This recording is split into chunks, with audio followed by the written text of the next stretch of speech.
Still narrowing them down. Yeah, I'm taking Fowl off the yard daily since October, since I got home, and it's just looking, for me, for my preference, I guess, it's looking more and more like suitable for here. I had to get rid of a bunch of stuff, make some tough choices, but and this happens every winter. But really, it's like I want to focus on my brown reds and the muff fowl and the A-seals, and I'll mess with some of the other stuff a little bit. See what I think.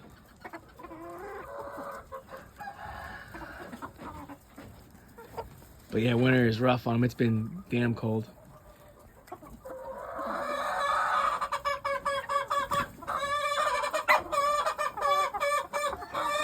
And a lot of fowl, it took them a year to acclimate until like the generation that was born here. And maybe actually with the A-seals, the first clutch of A-seals that I had in Maine was the only time I saw dwarfs produced. And the following year they looked normal, and then and then they started laying and going broody and hatching the last 3 winters. This would be winter 4 if they,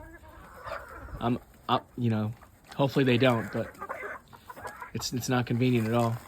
But the previous winters, I allowed the A-seal to do that because I was like, well, there's so few of them. Now I did so good with them this year. I have so many that I penned up what I wanted, and I'm not worried about hatching no winter A-seals. But yeah, for some reason they've been laying starting in like December, and they'll just keep going into summer. It's pretty weird. But that took like 3 years or something like that. Big old hatch hen. This is one of her daughters with the brown reds, but yeah, I figure let her. See, I'll rotate broodfowl. I mean, she was single mated for I think 3 years in a row. But now just letting her stretch her legs and run the yard a bit. Gotta pen that A-seal stag up soon. This bull stag here, this brown red, kind of tolerates him a little bit.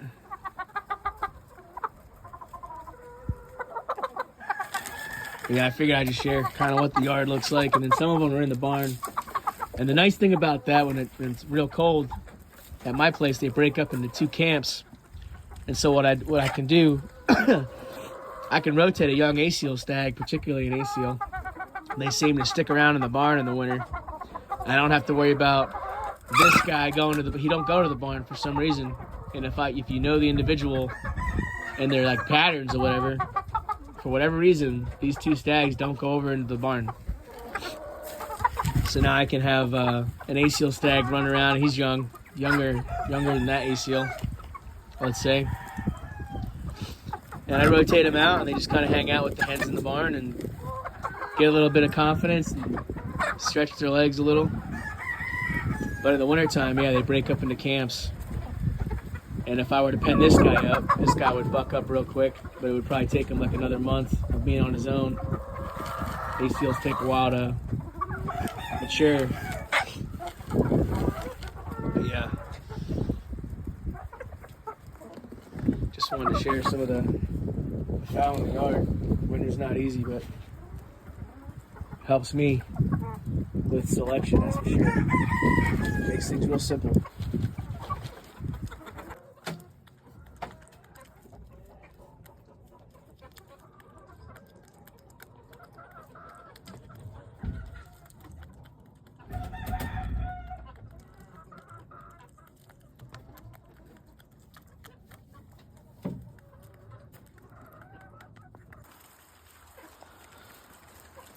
These guys kind of hang out in the barn. So usually it's like, this is the barn camp, generationally. And the older hens will rear their chicks in here, whether they're straight bred chicks or not. Anyway, if they remain on the yard, they end up sticking with this camp when it gets real cold. And then I can rotate an ACL stag just to hang out with him and kind of stretch his legs from his pen. And the other stags aren't going to come over in here until probably, I mean, on a regular basis, or just to come see what's happening. Like just to walk right here in the front. They won't do that and probably until everything thaws or toward like February or March. It's been pretty interesting. They remain like two separate camps right here in the same little farm. So it's just interesting. But you can see brown red at foundation. And they've been my favorite fowl to be messing with, but you know, and so I let the yard stuff just stay on the yard. And then again, I'll rotate brood hens and brood cocks. I'll rotate them. And if I choose a nice stag to try to single mate and all that, he'll end up back in the yard eventually. And that's what I've been doing.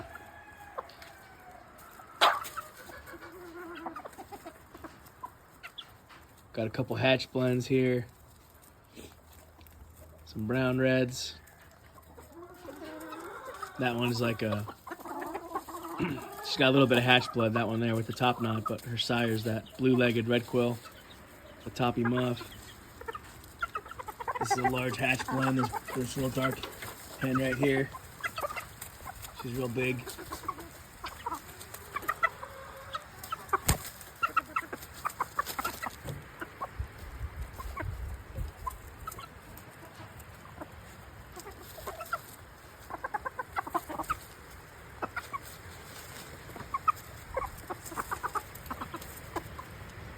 This guy's from a hen I call the Christmas hen. She survived the polar vortex back in, I think, 22, something like that, or going into 23, I think, I forget. But it was -40 here. It was damn cold. So I always liked her, and I single mated her and got this guy.